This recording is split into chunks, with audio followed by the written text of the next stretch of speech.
Boa noite. Amém. Que a graça de Deus seja conosco. Amém, queridos?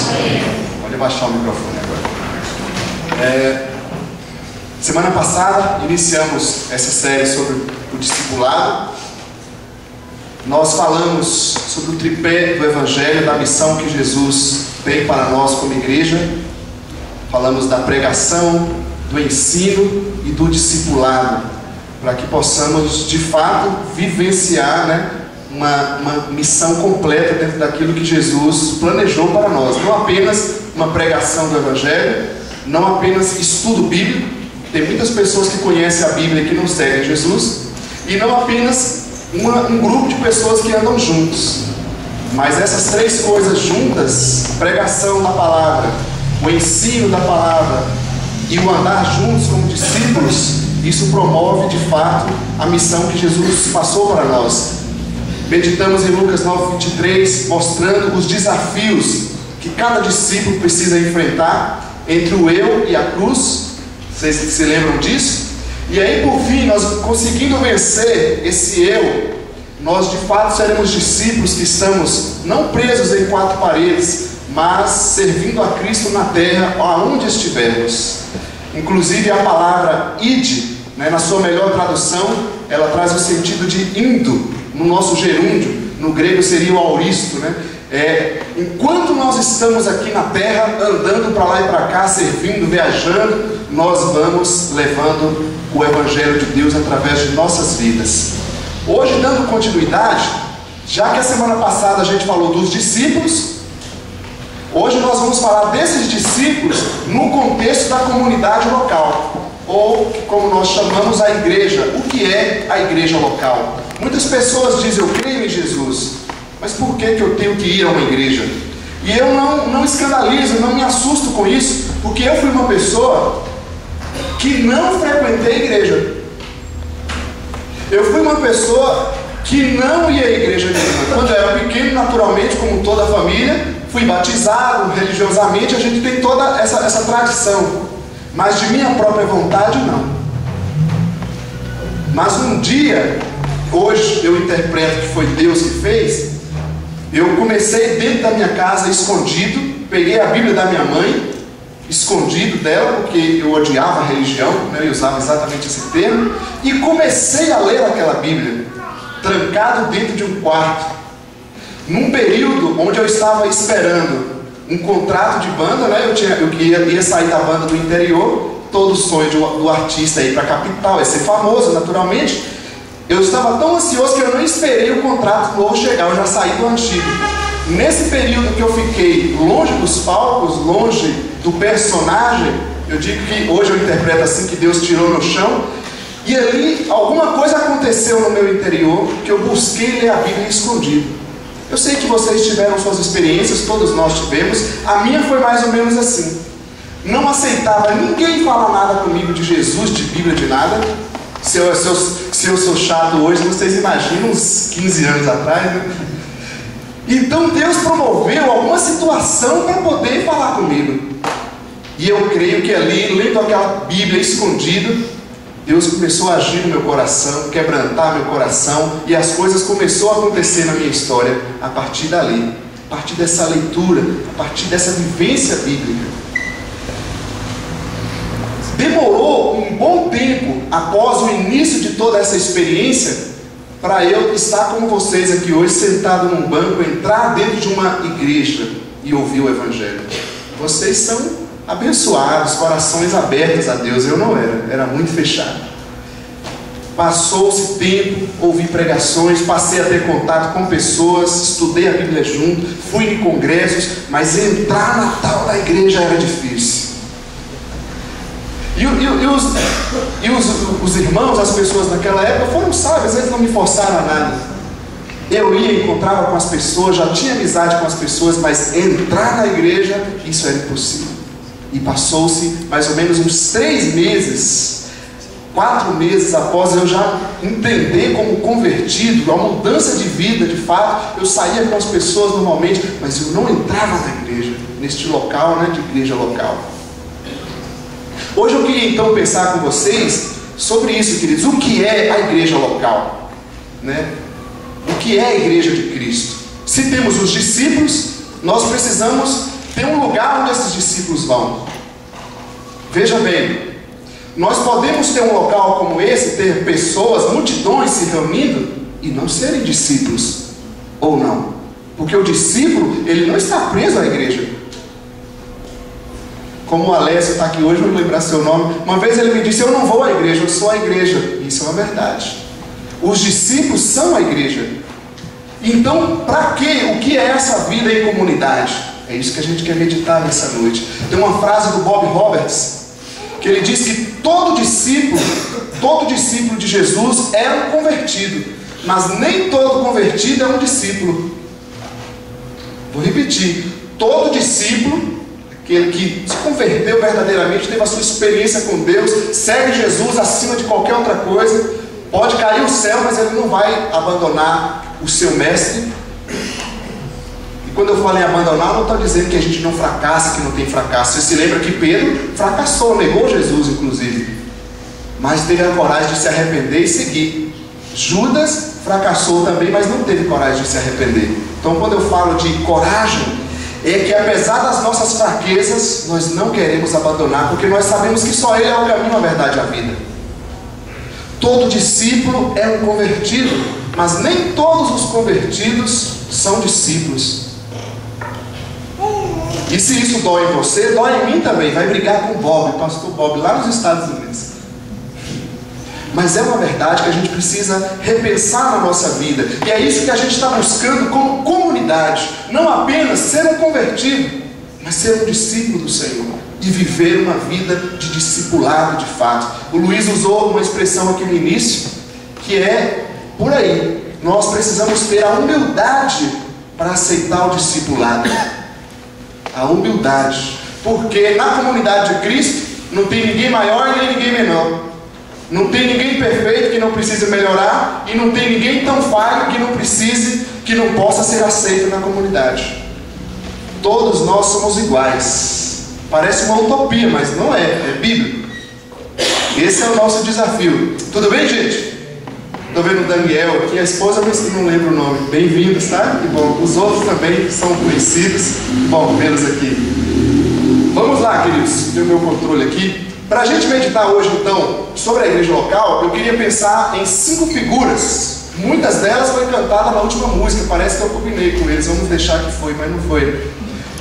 Algumas figuras que nos ajudem a pensar o que é ser igreja. Quando eu estou falando de igreja aqui, eu vou até usar o termo comunidade, para a gente não pensar no auditório que nós estamos reunidos aqui nessa noite, mas pensando em igreja como nós, essa comunidade de discípulos. Então aqui, nosso tema é os discípulos na comunidade local, ou seja, nessa comunidade aqui. A igreja de Jesus, ela é invisível, ela é universal, não é aquela que a gente vê, esquece. A igreja no sentido de todos os discípulos pelo mundo. Onde tiver um discípulo de Jesus, na face da terra, ali está a igreja de Jesus. Mas a igreja de Cristo também, ela é local, invisível, ou seja, existe um lugar que eu possa ir e encontrar essas pessoas. A gente chama, então, essa comunidade aqui de igreja local, visível. Os discípulos, numa união, nós então fizemos um acordo entre nós de seguir Jesus juntos. Nós concordamos que o nosso jeito é bom de seguir Jesus. Por que existem tantas igrejas locais? Porque existem pessoas diferentes. Porque existem jeitos diferentes. E cada um com seu jeito, com sua cabeça. Nós então entendemos que o nosso jeito é agradável, é bíblico principalmente. Então nós queremos andar juntos e seguir Jesus. Quando nós nos tornamos membros de uma comunidade local, isso não nos traz salvação. Salvação está em Jesus. Veja o discípulo. O discípulo não depende da comunidade local. Mas todo discípulo irá procurar uma comunidade local para estar convivendo, porque ele precisa dos outros e os outros precisam dele. Tudo bem, gente? Vamos ver então algumas figuras. Agora eu quero pedir para você abrir a Bíblia. Vamos abrir primeiro em Efésios, capítulo 3, versículo 14 e 15. Eu não estou colocando os versículos lá para a gente ler mais a Bíblia, né? Senão a gente fica muito mal acostumado. E como eu não vou usar muitos versículos, se tiver alguém do seu lado sem Bíblia, você já sabe que pode servir ele oferecendo a sua Bíblia. Afinal, você já lê ela de segunda a sábado, todo dia. Então não custa emprestar para ele hoje. Não sei porque que vocês riram, mas Efésios capítulo 3, versículo 14 e 15.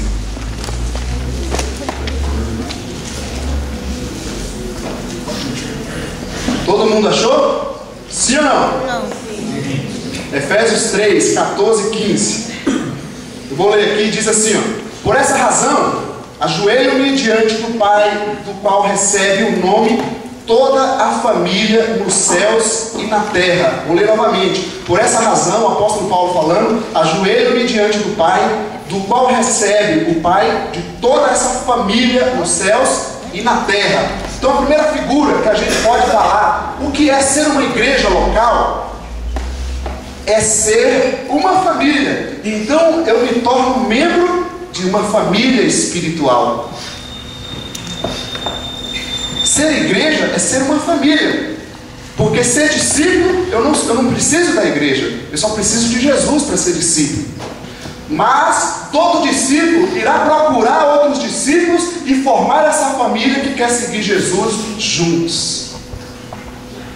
Hoje na sociedade a gente vê uma ênfase tão grande, né, no individualismo, onde as pessoas não querem mais viver em família, independente do seu modelo. Estamos cada vez mais querendo ficar só, vivendo a nossa vida individual, sem ninguém botando o dedo no meio, dar palpite. Mas ser igreja, queridos, não tem como. Nós temos muitos outros versículos onde nos apresentam um modelo de ser família. Nessa família, Deus é o Pai, Jesus é o irmão mais velho que se ofereceu em nosso lugar, o primogênito dessa família. Por isso que a Bíblia diz que Jesus é o primogênito, foi aquele que foi lá, é o irmão mais velho da família, que morreu no nosso lugar, é o irmão mais velho que cuida dos outros irmãos. Isso é algo da nossa cultura. É normal que o irmão mais velho se preocupe. Nesse contexto de família, Jesus é o nosso irmão mais velho, não apenas nosso Senhor, mas é aquele primogênito do Pai, que tomou a iniciativa. Nessa família, queridos, a igreja é a noiva, é a esposa que está sendo adornada para o casamento, que acontecerá quando Jesus voltar na sua glória. Você ainda crê que Jesus vai voltar ou não? Amém. Além de crer, você ainda quer que Jesus volte? Amém. Às vezes está tão bom que a gente esquece, né? Nessa família, os cultos, as atividades são reuniões de família. Toda família tem sua reunião, toda família precisa se encontrar. É por isso que a gente se encontra. As pessoas perguntam: por que a gente precisa ir ao culto, se encontrar? Porque a família se encontra. Como que eu vou viver em família se eu não encontro meus familiares? É por isso que a gente usa o termo irmão. Não é apenas por um ato religioso. Eu preciso considerar o outro discípulo como meu irmão em Jesus. Não um sangue biológico, mas um sangue espiritual, o sangue de Jesus que foi derramado por nós. Nessa família, ser igreja é saber viver em relacionamentos em família. Viver em família é fácil, queridos? Qual a família que, por mais perfeita que seja, que não tenha conflitos, que não tenha suas brigas, principalmente o irmão mais velho querendo bater no mais novo, né? Nessa família, o único problema que não acontece é isso, né? Viver em família não é fácil. Por isso que quando a gente vem da igreja, a gente chega, a gente acha que a igreja é o céu, né? A comunidade já está tudo perfeito. Você acha que a pessoa segue Jesus, é tudo ótimo, perfeito. Aí de repente você vê a pessoa ter uma atitude completamente estranha e você diz: mas eu não estou na igreja? Como é que isso pode acontecer? Por que isso acontece, queridos? Pelo mesmo motivo que acontece na nossa família biológica. Porque nós somos seres humanos. Nós ainda não estamos na glória do lado do Pai. Nós estamos no caminho de aperfeiçoamento. Perfeito nessa família é o pai e o irmão mais velho. A noiva não é perfeita, os irmãos, os filhos dessa família não são perfeitos, estão aprendendo, estão crescendo, são meninos. Por isso que muitas vezes, por mais que a gente creia em Jesus, que a gente tem o amor de Jesus em nós, muitas vezes, lembra da semana passada, o eu se torna um pouquinho mais forte em todos nós, e aí a cruz fica um pouco de lado e a gente faz umas besteiras. Mas se a gente é um discípulo verdadeiro como Pedro, a gente tem coragem, se arrepende e volta, pede perdão e volta ao relacionamento. Não sai mudando de família, não sai quebrando o laço com a família, não fica de mal de família. Uma coisa que eu acho bonito na família, isso eu lembro muito, quando na minha infância, eu e meu irmão mais velho, a gente não se batia, né? Ele me odiava e eu odiava ele, era uma coisa absurda. Naquela época também eu não seguia a palavra, irmãos, então tem um descontinho aí nesse detalhe, né? Mas era muito interessante, porque o negócio era estranho. Parece que era assim, era o céu e o mar, era um lá e outro cá, completamente diferente em tudo, gente. Mas tá eu lá na rua, alguém apronta, e eu não era de brigar, era muito medroso, ainda sou meio assim. Chegava alguém e queria bater em Léo. Aquele irmãozinho que não ia com minha cara, que não, dentro de casa me batia, na rua me defendia. É uma coisa interessante de família, né? Você pode mexer do jeito que for, mas é teu irmão. Mexe com o teu sangue, né? Você fica assustado. Quem é esse que está mexendo no meu filho, no meu irmão? Por que isso? Eu acredito que seja o sangue, né? O que tem isso tão forte na gente assim? Por exemplo, a gente viu a notícia aí de uma morte, um esquartejamento de um empresário. Essa notícia já seria chocante, mas ela se torna mais chocante quando a gente vê que quem fez todo aquele ato absurdo foi a esposa, ou não é? Porque a gente vê histórias como essas toda hora. Mas quando a gente vê que foi o filho, que foi o irmão, que foi o pai, abusos de criança, a gente fica assustado. Como é que pode a pessoa da mesma família? Olha, queridos, a mensagem da palavra para nós: viver com você, considerar você, respeitar você, da mesma forma que nós respeitamos nossos entes queridos biológicos. Aprender a amar uns aos outros como membros da nossa família. Ser igreja é ser família. Amém? Amém. Eis aí o nosso desafio. E quem sabe, ou com certeza, Jesus vai voltar, nós iremos encontrar com Ele e não iremos chegar a 100%. O ato familiar, de ser família, de aprender a amar uns aos outros como Cristo nos amou. Mas precisamos a cada dia, com humildade, tendo humildade, a cada dia, pedir perdão, perdoar, ceder, ouvir a cada dia, para viver como igreja de Jesus. A cada dia. Por isso, esse versículo bíblico em Hebreus 3,13, para mim, é meu lema de vida. Eu ouvi esse versículo a primeira vez com o pastor Dr. Russell Shedd. Aquele versículo eu gravei muitos anos atrás, nunca mais esqueci. Ele falava: esse versículo deve ser o lema de toda a comunidade. Aquela palestra me impactou. Porque exortar uns aos outros todos os dias. O encontro, a reunião de família aqui hoje é muito bom, queridos. Mas a vivência diária é que vai fazer a diferença. Quando a família se encontra, faz aquele churrasco, se encontra os parentes, é algo muito gostoso. Mas a vivência diária, dentro de casa, o pai, a mãe, o filho, é que vai mostrar a família de fato. Uma outra figura para a gente, queria que você abrisse agora em 1 Coríntios, capítulo 12, versículo 12.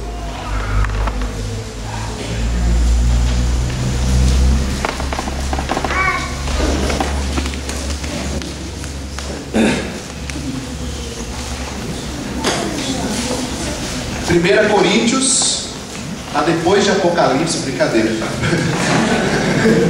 Depois de Romanos, Atos, Romanos, 1 Coríntios, capítulo 12, versículo 12. A gente poderia ler todo esse texto aqui, todo ele vai falar dessa figura linda que mostra o que é ser igreja.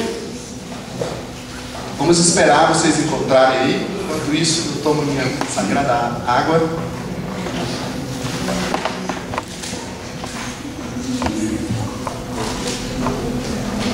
Encontraram? Amém? Vamos ler então. Vamos ler do 12 até o 13. Vamos ler 2. Ora, assim como o corpo é uma unidade, embora tenha muitos membros, e todos os membros, mesmo sendo muitos, formam um só corpo, assim também com respeito a Cristo. Pois em um só corpo todos nós fomos batizados em um único Espírito, quer judeus, quer gregos, quer escravos, quer livres. A gente poderia colocar aqui, quer brasileiro, quer americano, quer patrão, quer funcionário, né? Trazendo para a nossa época. E a todos nós foi dado beber de um único Espírito. O 14, o corpo não é feito de um só membro, mas de muitos. E aí, se você continuar, a gente vai ver aqueles versículos dizendo: o olho não pode dizer para o pé que não precisa do pé, a mão não pode se sentir a única, né? Eu sou a mais importante no corpo.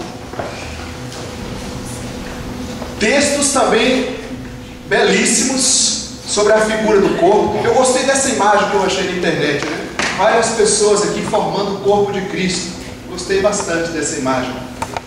Esse texto, queridos, todos esses versículos, apesar de falar de muitos membros, eles estão nos ensinando sobre unidade, porque não existe dois corpos de Cristo. Toda divisão de comunidade é uma ferida no corpo de Cristo, porque Jesus não tem dois corpos, é um corpo só. Não se tem dois espíritos, é um único Espírito, é o Espírito Santo. A organização em comunidade local não pode ser uma divisão, senão nós estamos dividindo Cristo. Isso não existe. Como a gente vai entender o quanto os discípulos de Jesus na terra têm errado nesse aspecto o dia que a gente chegar na glória? Não adianta palavras humanas. Naquele dia o Senhor vai expor todas as coisas diante de nós. Não tem como ser um corpo sem buscar viver em unidade. Uma outra lição que esses textos nos mostram: diversidade. Parece contradição, mas não é. A gente acha que unidade é todo mundo pensar a mesma coisa, mas isso não é unidade. Isso pode ser até partidarismo.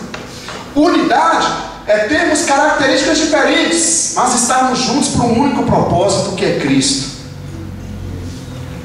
Isso é unidade. A verdadeira unidade, ela existe na diversidade. Eu não quero que todo mundo pense igual eu, porque não existe isso. Não quero que todo mundo fale como eu, vista como eu. E nem você deve querer. Nós não precisamos ser igual ao outro, nós precisamos ser nós mesmos. Aquilo que Jesus quer de nós, como discípulo dele. E nessa vida em comunidade, todos nós temos algo a apresentar. Conversava com uma pessoa ali atrás sobre coisas que ela pode servir. Eu gosto disso, gosto daquilo, posso servir disso. Falei: olha, vai ser uma bênção. Vamos lá falar com a pessoa, você vai ver como vai ser muito bom. Tem espaço para todos nesse corpo. Uma outra lição que esses textos nos mostram: dependência, queridos. Um depende do outro. Eu posso ser um discípulo, ou seja, me converter verdadeiramente sem a comunidade local? Posso, porque isso está em Jesus. Mas a minha vivência no corpo de Cristo, eu dependo de você.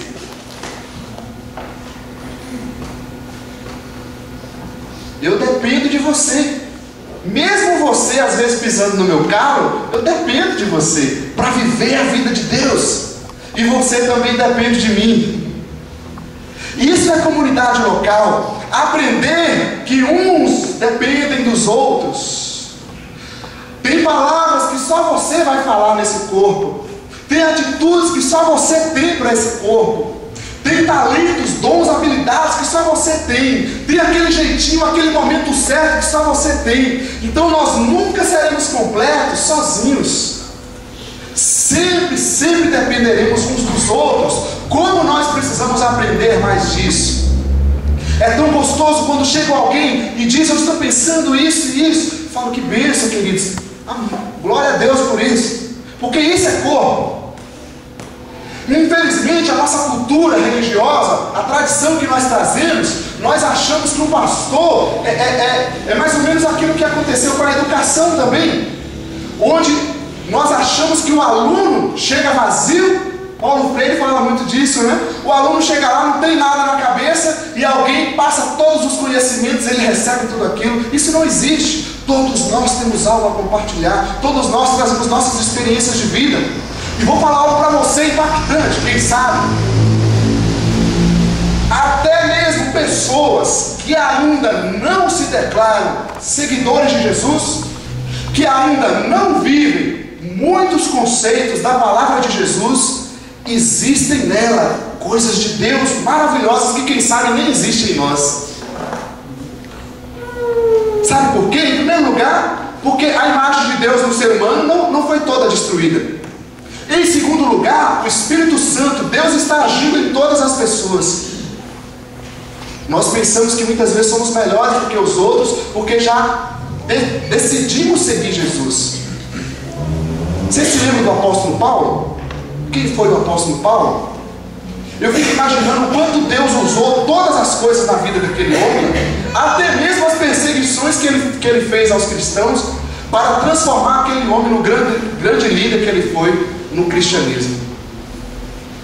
Então você é muito importante para a igreja local. É um absurdo quando a gente tem alguém na igreja que não se sente útil, que se sente pequeno, menor do que os outros, no sentido, se sente inferior. Isso é um absurdo. Mas também é um absurdo se eu tenho alguém no corpo que se sente superior aos outros, porque não existe, porque todos nós somos membros desse corpo. Amém, queridos? Amém. É bom a gente se sentir valorizado. É bom a gente saber do valor que a gente tem. Todos têm um espaço, todos têm voz no corpo de Jesus. Todos os seus discípulos têm algo a colaborar, têm algo a oferecer no corpo de Jesus. Uma outra lição, além da dependência, não exclui a nossa individualidade, porque cada um tem a sua função, tem o seu jeito. Quando nós dizemos que estamos relacionando uns com os outros, tendo essa dependência uns dos outros, isso não exclui o jeito ímpar que você tem. Aquilo que é a sua impressão digital. Aquela característica que só você tem. Deus não exclui a nossa individualidade. É como no casamento. Nós somos um, mas somos diferentes. Nós temos características diferentes. A individualidade, ela existe em cada um de nós, e nós precisamos desfrutar disso. O texto diz que cada um tem a sua função. Sabe quando a igreja de Jesus vai viver todo o evangelho como ela quer, como Jesus quer, como a Bíblia apresenta? Quando nós tivermos muitos pastores integrais na obra, não é? Você pode ter 1 milhão de pastores, você pode ter líderes de todas as formas, que o corpo de Jesus nunca vai cumprir a sua missão, enquanto cada membro desse corpo não exercer a sua função. Porque o pastor é um membro do corpo, ele tem a função, só que ele não é o corpo. Eu repito isso sempre, porque essa é a ideia que nós temos, essa é a ideia que foi passada de liderança para nós. Nós somos uma comunidade, amados, um corpo. Somos o corpo de Jesus. Cada pessoa, do menor ao maior, do mais novo ao mais velho, seja de idade física ou espiritual, todos nós temos uma função. Todos. E nós precisamos exercer a nossa função. Não porque é uma atividade da igreja. Se eu sou um discípulo de Jesus, Ele fala comigo. Eu preciso exercer a função, pois eu sou um membro de Jesus, do corpo de Jesus. Eu não sigo homens, eu sigo Jesus. Eu não faço parte de uma sociedade humana, eu faço parte de uma comunidade que crê que só Jesus é o caminho, a verdade e a vida. Então eu preciso automaticamente exercer tudo aquilo que Jesus tem feito através de minha vida. Da mesma forma, eu ia trazer uma mágica, eu não fiz, eu perdi a prática desse negócio. Da mesma forma, se eu tirasse o meu dedo aqui, quem entende bem aí, se eu arrancar meu dedo aqui e deixar ele fora, quanto tempo esse dedo vai sobreviver? Tirar do corpo, arrancar meu dedo e colocar ele aqui do lado aqui, quanto tempo esse dedo vai ter vida nele, que possa voltar e colocar? Isso significa que por mais que você seja um discípulo verdadeiro, tem fé verdadeira, se converteu, vive Jesus de fato, não tem como você ter vida de Deus fora desse corpo. Não tem como. Olha só a dependência que Jesus coloca em nós, uns dos outros. Você pode não querer ficar nessa comunidade, tudo bem, fica à vontade. Mas não tem como eu viver sem depender do outro. Eu posso ser verdadeiro, mas se eu ficar, o tempo vai passar e a vida desse membro vai acabar. Eu preciso dos outros membros para poder viver como corpo de Cristo. Isso é igreja. Por isso nós precisamos da igreja. Deus não tem plano B, você sabia? O único plano de Deus na terra é através da igreja. Apesar das suas dificuldades, dos seus problemas, eu amo a igreja de Cristo. Apesar das suas dificuldades, porque nós estamos como pessoas aqui, não tem outro meio de viver Jesus fora da igreja. É a família de Deus, é o corpo de Cristo. Amém, queridos? Uma outra figura, vamos lá, vamos ler o texto primeiro. Agora em Efésios 2:10, voltando lá, no mesmo livro. Eu gosto demais desse versículo da Bíblia também.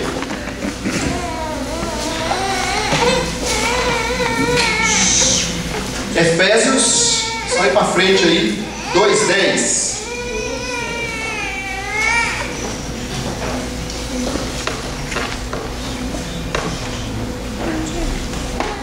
Encontraram? Sim. Vamos ler então só o versículo 10. Diz assim, ó: porque somos criação de Deus, realizada em Cristo Jesus, para fazermos boas obras, as quais Deus preparou antes para nós as praticarmos. Vamos ler o versículo 14 também, desse mesmo capítulo. Pois Ele é a nossa paz, o qual de ambos os povos, falando de judeu e grego aqui, fez um e destruiu a barreira, o muro de inimizade. Eu aprendo aqui nesses textos, poderíamos ler todo o capítulo, que somos cidadãos de uma nova sociedade. Ser igreja, essa comunidade aqui, precisa viver como membros de uma nova sociedade. Geralmente a gente pensa assim, e as pregações são muito nesse tema. Se você está passando por um problema, se você já tentou de todas as coisas e não deu certo, se tudo deu errado, então vem para Jesus. Isso parece bonito e tem a sua verdade num certo aspecto, no sentido de que você pode ter lutado por todos os caminhos, e por mais que se você nunca encontrou uma luz no fim do túnel, Jesus sempre será uma esperança. Só que isso tem um lado negativo, porque parece que a igreja se torna mais uma opção. Tipo assim, não deu certo isso, não deu certo aquilo, então logo nessa me resta, né? Ir para a igreja. Mas, queridos, isso é um absurdo pensar dessa forma. Vou falar uma coisa, quem sabe vocês se assustam, ele usa no sentido negativo.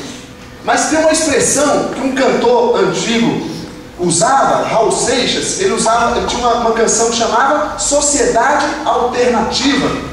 O que era a sociedade alternativa do Raul Seixas? Se eu quero e você quer, a gente faz o que a gente quer. A gente é livre para escolher o que a gente quer fazer. Ele cantava isso, e eu vou dizer para você, ele tem razão nesse sentido. A grande questão é que ele se dizia livre para praticar tudo de ruim que quisesse. Eu posso usar droga, eu quero, isso é verdade. Então pense na igreja agora não como uma opção para a sociedade, e sim como uma sociedade que diz para as pessoas: tudo é lícito, tudo, eu posso fazer todas as coisas, só que nem tudo me convém. Isso te lembra alguma coisa? Isso é Bíblia, né? Ou seja, as pessoas dizem assim: ser cristão não pode isso, não pode aquilo, não faz isso, não faz aquilo. Quem disse? Onde é está isso? Fora uma tradição religiosa, na Bíblia você não encontra essas coisas. A Bíblia você encontra, eu posso todas as coisas, só que eu sei o que me faz bem e o que não me faz. Eu posso todas as coisas, só que eu tenho liberdade verdadeira de dizer não a esse vício. Eu não preciso mais disso. Eu me lembro de algumas experiências quando eu saía com meus amigos e a gente naturalmente usava drogas, bebia e tal. E eu saía então e estava com eles, mas eu dizia, eu não quero isso. E aquilo incomodava. Como é que eu estava com eles? Eu ainda não estava na igreja, mas alguma coisa começou a acontecer dentro de mim lá mesmo. E eu estava com eles estavam lá usando as drogas, mas eu dizia, eu não quero mais isso. E eles ficavam, mas como? A gente é livre. Cadê a nossa visão, a nossa filosofia de liberdade, de revolução? Eu dizia, pois é, a nossa visão não é essa, a gente é livre. Eu sou livre hoje para dizer, eu não quero isso. Porque eu não entendo, eu não entendia na época. Então, amados, eu não sirvo a Deus, eu não estou na igreja porque eu tenho medo de nada, porque não deu certo lá e eu vim para cá. Não. Eu sirvo Jesus porque eu entendo que a proposta de Deus é a melhor proposta, de sermos uma nova sociedade, no meio dessa sociedade, ser uma nova pessoa no meio de todas as pessoas, não de roupas, de aparências, de palavras, mas de vida. Essa é a proposta de ser igreja, ser uma comunidade de discípulos. Para isso, precisamos uns dos outros, para que reformulemos toda a nossa vida pela ótica, não minha nem sua, mas pela ótica da verdade, que é a palavra de Deus. Coloquei algumas coisas aqui para a gente se lembrar. Estamos no mundo, mas não somos do mundo. Não foi Jesus que disse isso? Tem muitas comunidades locais que estão tentando sair do mundo. Aí eles ficam presos o tempo todo na igreja, na comunidade, com atividades, e se isolam de todas as formas do mundo, das pessoas. Essa não é a proposta de Jesus para ser igreja. Um outro detalhe: o Evangelho não é uma opção para a sociedade, mas é uma nova opção de sociedade. Então nós somos de fato uma sociedade alternativa. Ou seja, eu tenho o poder em mim de dizer, eu não preciso disso, isso me faz mal. Eu tenho uma verdadeira liberdade, que é Jesus. Vocês não sabem o prazer que eu tenho de poder olhar para tantas coisas que eu fui escravizado antes e olhar e dizer, eu não preciso mais disso. Eu posso olhar e dizer, eu não preciso dessa sensação de liberdade. Isso é glorioso, queridos. Então, viver como uma nova sociedade em todos os aspectos. Ser cristão é ser gente, é ser humano novamente. Você concorda com isso? Eu vou explicar por quê. Nós temos, até coloquei aqui, nós temos pessoas espirituais, mas são desumanas. Você já viu isso ou não? Ou seja, ele é um cristão, eu até creio que é verdade, mas por que ele ainda é desumano? Atitudes desumanas, maldosas. Como pode ter um discípulo e ao mesmo tempo um desumano? Não pode, queridos. Você se lembra onde nasceu o crime e o ódio? Foi após a queda da humanidade. Após o primeiro casal que representa todos nós, é que o mal começou a surgir no mundo. Então em Jesus, o que Deus quer fazer é restaurar toda a nossa vida. Então não adianta a gente levantar as mãos, olha que eu gosto muito de fazer isso, vocês sabem, joelhar, orar, cantar ao Senhor, chorar na presença de Deus e pisar no próximo. Isso é uma blasfêmia contra a palavra de Deus. Não existe isso. Não existe. É por isso que o mundo, é por isso que as pessoas não estão acreditando nessa palavra. Não é porque ela não tem poder, é porque os seus seguidores estão mentindo, estão escandalizando. Romanos 2,24, você pode anotar. Quem tem impedido as pessoas de enxergarem Jesus são aqueles que se dizem discípulos. As pessoas estão sedentas por Deus, porque nós ansiamos por Deus, todos nós. Só que nós não demonstramos Jesus na nossa vida. Não somos essa sociedade. Então, independente de você estar nessa reunião familiar aqui hoje, de você estar na sua casa, no seu trabalho, de estar com os seus amigos, essa nova sociedade é você. Você precisa demonstrar em todos os contextos. Amém, amados? Amém. Vamos continuar, mais uma figura, o tempo está passando. João 15, um texto conhecidíssimo. João capítulo 15, volta na sua Bíblia agora, Evangelho de João.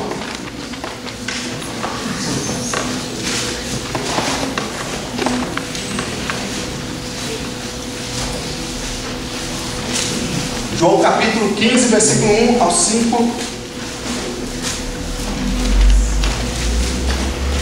O que é ser igreja?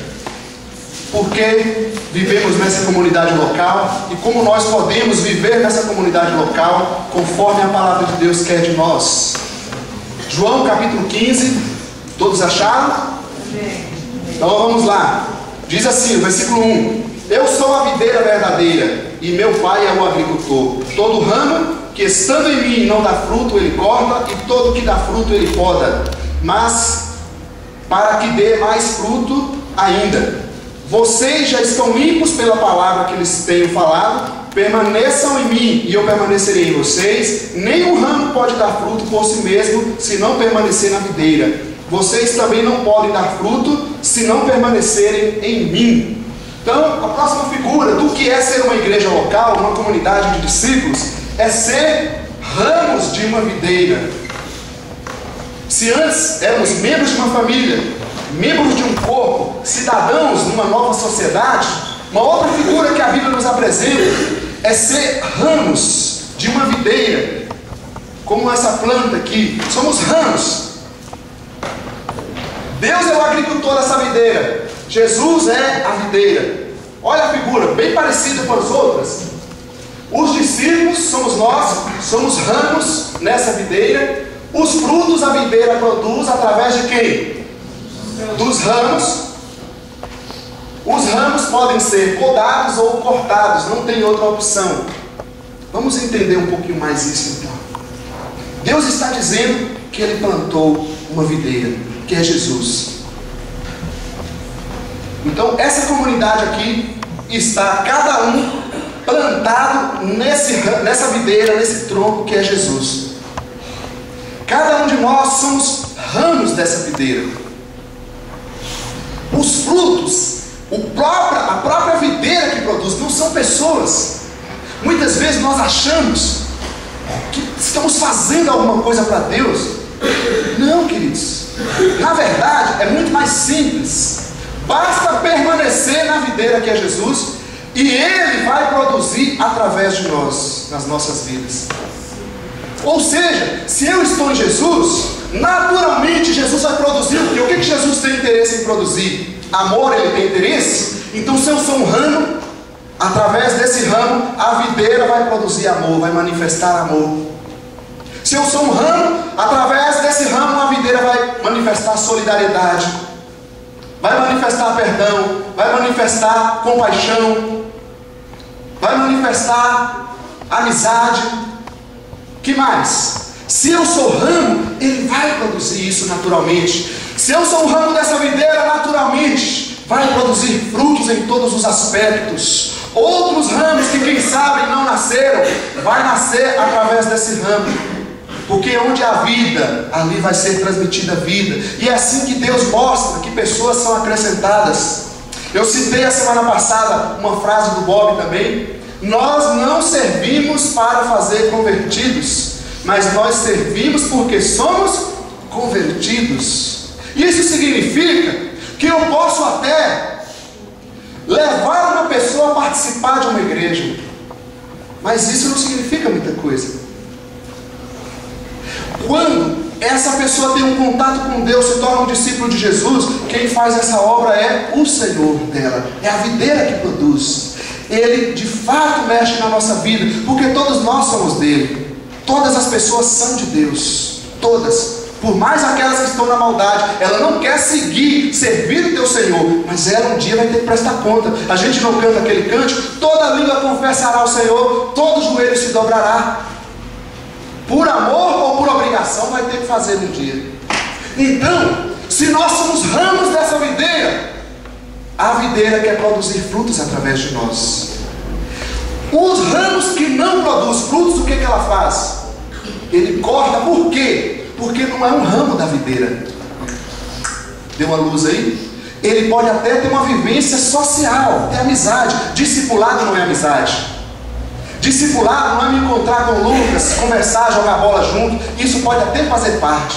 Quando nós temos um relacionamento aberto de humildade um com o outro, e nós podemos perguntar uns aos outros: como está a sua vida? Como eu posso te ajudar? Quando a pessoa não aceita isso, queridos, isso não é discipulado. Discipulado é ouvir uns aos outros, ser aconselhados uns pelos outros. E nós só fazemos isso se formos um ramo verdadeiro. Com um ramo verdadeiro, naturalmente irá produzir os frutos de Jesus. É fácil? Não é fácil. Por isso que a videira vem e poda. A poda aqui, queridos, olha para as suas lutas, olha para as dificuldades que a gente passa. Ele trabalha conosco através dessas coisas. Deus não produz sofrimento. O sofrimento é inerente ao ser humano, à história humana, devido à queda humana lá de trás, que não dá para a gente entrar nesses assuntos. Mas Ele utiliza do próprio mal que existe na nossa história para fazer o bem a nós. Então o sofrimento que muitas vezes a gente olha que é algo de ruim, pode estar produzindo coisas boas em nós. Pode estar nos levando à paciência, à perseverança. Podemos estar ampliando a nossa visão, criando mais maturidade. Basta olhar com os olhos do ramo. Ramo que é ramo vai produzir. Se não for ramo, pode estar disfarçado na videira, uma hora seca, e se secar ele corta. A gente pensa, parece que é maldoso, né? Então Jesus corta. Ele não está cortando ninguém. Quem corta na verdade é o ramo, porque não é ramo. Quem está em Jesus permanece nele. Quem não permanece nele não está em Jesus. O fato de você e eu começarmos na nossa caminhada, ficar, batizar, fazer coisas para Deus, não significa, queridos, que nós estamos firmes em Jesus. O que prova é permanecer em Jesus. Permanecer. Eu acredito veementemente que todo ramo verdadeiro, todo discípulo verdadeiro, ele pode se afastar, pode sofrer, pode pular, mas ele volta para os braços do Senhor. Porque se ele é de Deus, ele vem para Deus. Eu acredito assim. Porque o impacto de Deus na nossa vida é mais forte. Uma hora ou outra ele vai nos puxar. Você é um ramo de Deus, deixa ele produzir as obras dele na sua vida. Deixa ele usar os seus lábios com palavras de edificação, com palavras que compartilham esse amor que você tem. Como a gente viu no teatro na segunda-feira, não esconda Jesus. Não tenha vergonha do mestre. Não tenha vergonha da videira. Naturalmente, queridos, naturalmente, se eu sou um ramo dessa videira, vai produzir frutos. E frutos aqui é tudo. É vida cristã, são vidas que nós compartilhamos o Evangelho de Jesus. Naturalmente, naturalmente. Olha, meus amigos, eles podem não querer conviver comigo, mas querer ter amizade comigo e pedir para eu negar Jesus, isso não dá.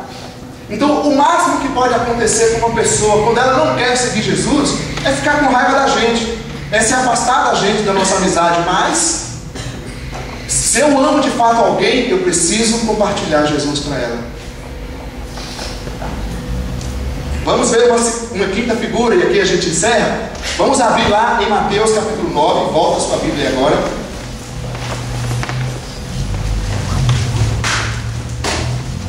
Depois teremos uma mini apresentação. Já está no ponto. Não é mini, não é grandinho. Meia hora mais ou menos.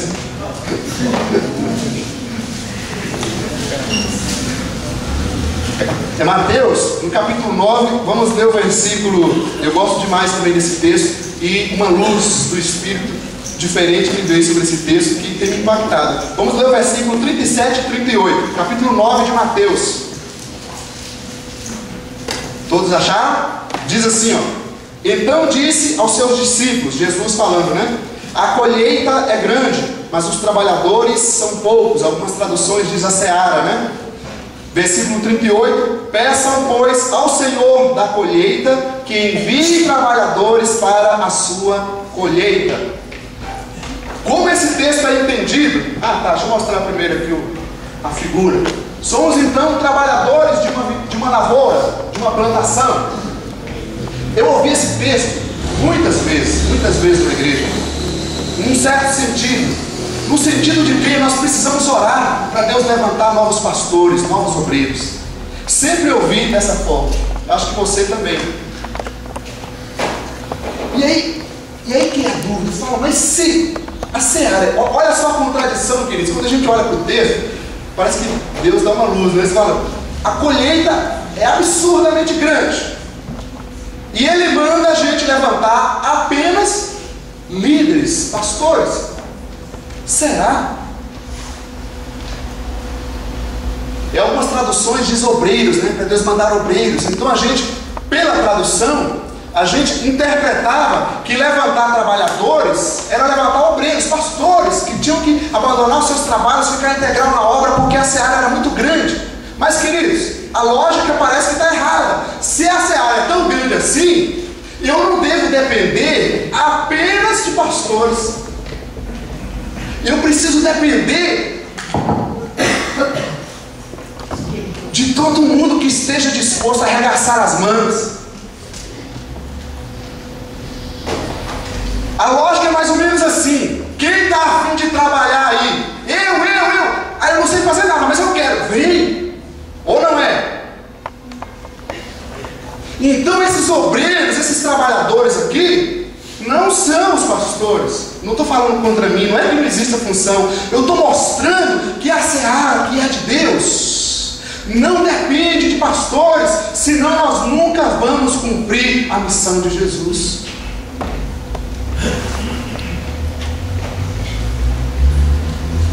A plantação é do Senhor, ela é grande demais. A plantação são vidas. Deus não está interessado nos nossos bancos.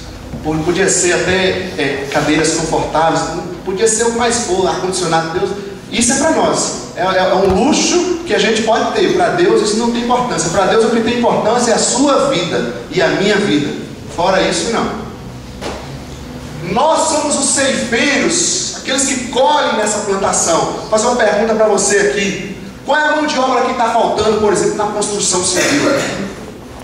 Construção civil está crescendo bastante, né? Tem uns irmãos que tem 10 apartamentos cada um, um negócio absurdo assim. O Alessio mexe com documentação, procura ele aqui. Tem gente aqui que tem 10, eu sei de uns aí. Queridos, qual é a mão de obra que está faltando na construção civil? Está faltando engenheiro? Está faltando gerente, coordenação? Está faltando? Sabe o que está faltando? O trabalhador, o mestre de obra que bota a mão na massa, né, irmão Madelei? É isso que está faltando. Sabe por quê? Porque nós, a sociedade, ela está ficando chique, né? Está melhorando de vida, graças a Deus. E ninguém mais quer botar a mão na massa, quer pegar enxada, criar calo. Ninguém mais quer botar os tijolos lá um a um. Todo mundo quer sentar na frente do computador, naquela cadeira confortável, com roupa chique, ficar lá sentadinho, tranquilo. Trabalha muito também, eu sei, mas é um trabalho que força muito mais a mente, não é aquele trabalho braçal. E o que esse texto está dizendo para a gente é isso. Sabe quais são os trabalhadores que está faltando? Não sou eu. Como pastor, na função de pastor na comunidade local, ele existe. O que Deus está dizendo para mim é o seguinte: sabe o que eu quero que você faça? Arregaça as mangas e trabalha, preguiçoso. Abra essa boca e fale, medroso. Deixa o seu se apertar, diga glória a Deus. Deixa esse seu comodismo, levanta do seu banco e vai servir. Pega um dia voluntário, vai lá no projeto, no satélite, e doe um pouco da sua sabedoria, dos seus talentos. Arregace as mangas. Aí você diz: mas Senhor, eu estou cansado demais. Você vai ver que você vai ser renovado. Porque o trabalhador, queridos, que é trabalhador, ele sente quando ele não pode botar a mão na massa. É ou não é, irmão Vanderlei? Quem mexe com massa, quem é pedreiro de verdade, que trabalha um trabalho braçal, um trabalho pesado, ele gosta, queridos. Ele ficar dias sem fazer isso, ele sente.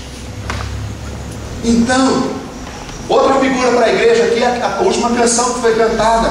Nós somos trabalhadores braçais. Aí você diz: mas eu não tenho isso, não tenho aquilo, não sei isso, não sei aquilo. Não tem problema. Você tendo vontade de trabalhar, você serve muito para Deus. Amém, queridos? E isso é uns aos outros. Ou seja, às vezes a gente sente assim: mas eu estou tão cansado, como é que eu vou trabalhar? Queridos, veja bem, olha a lógica da comunidade de Deus. O trabalho que eu presto a você, sabe como é que ele é recompensado? Pelo trabalho que você presta a mim. Sabia? Sabe por quê? Quando eu oro por você, eu sei que tem outra pessoa também que ora por mim. Essa rede que é a comunidade. Então ninguém fica separado, ninguém fica sozinho.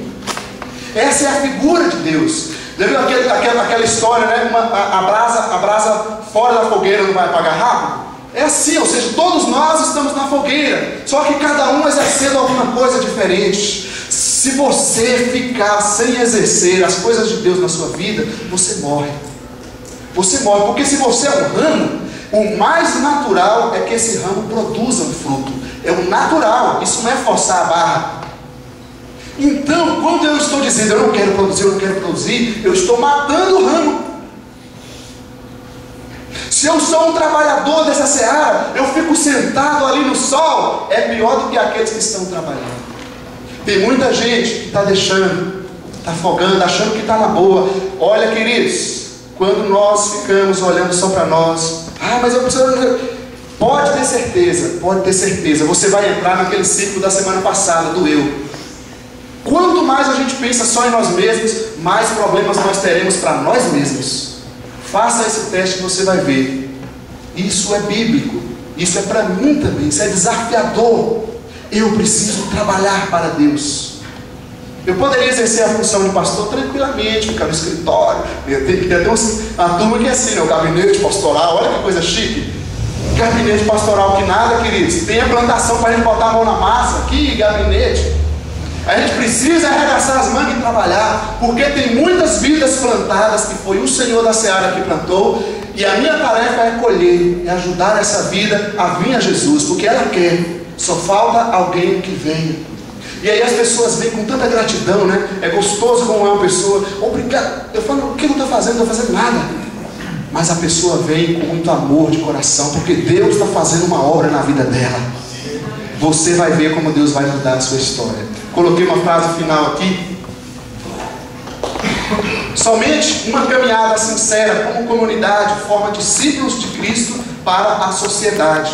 Então nós podemos ter muitas comunidades locais isoladas, que fora daquela comunidade é uma outra pessoa completamente diferente. Se nós não procurarmos viver um relacionamento mais próximo, ajudando uns aos outros, confrontando uns aos outros, para isso é necessária muita humildade para viver esse discipulado, porque todos nós temos algo a aprender e todos nós temos algo a ensinar. Você está disposto a isso? Sim ou não? Vamos ver uma peça aqui, uma apresentação, e depois a gente ora para finalizar.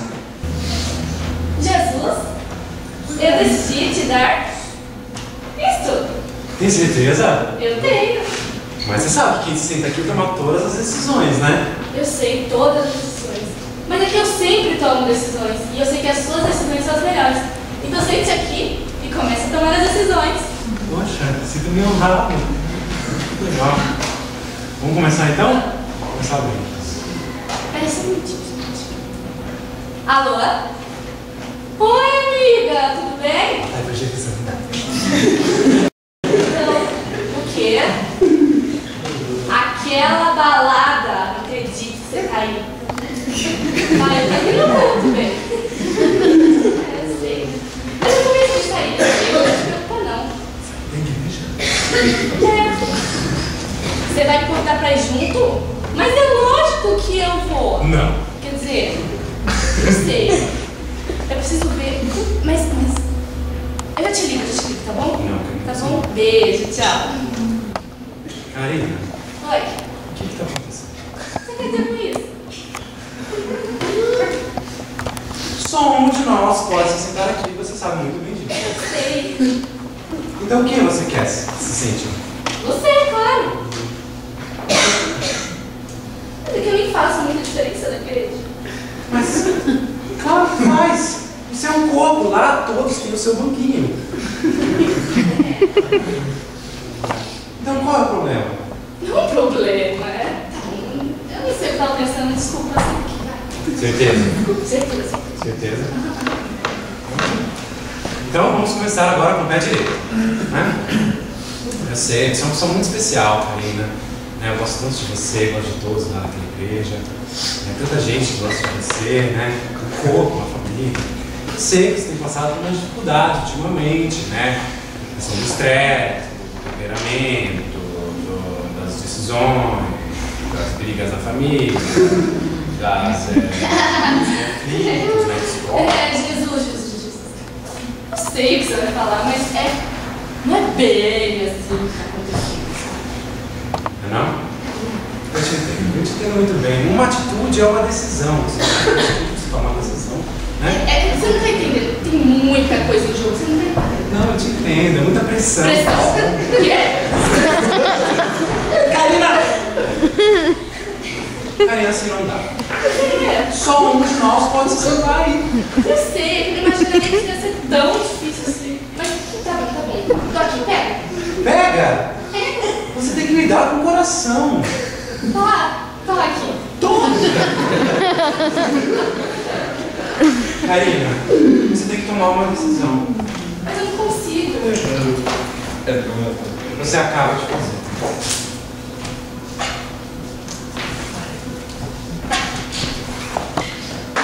Eu gostaria de fazer uma oração por você e por mim também, para que a gente possa deixar Jesus no controle. É verdade que às vezes a gente fica, né? Tá dando tudo errado e a gente quer dar o nosso jeito. Mas, querido, nós somos discípulos dele. Amém? Você pode fechar os seus olhos? Coloque suas dificuldades, aquilo que você tem enfrentado. Mas não se esqueça que o Senhor é Ele. O Senhor é Ele. A igreja, por mais que sua dificuldade pode ter sido até na comunidade local, que vai acontecer, mas não se desespere. Espere no Senhor, coloca nas mãos dele, deixa ele sentado na cadeira, não tira não.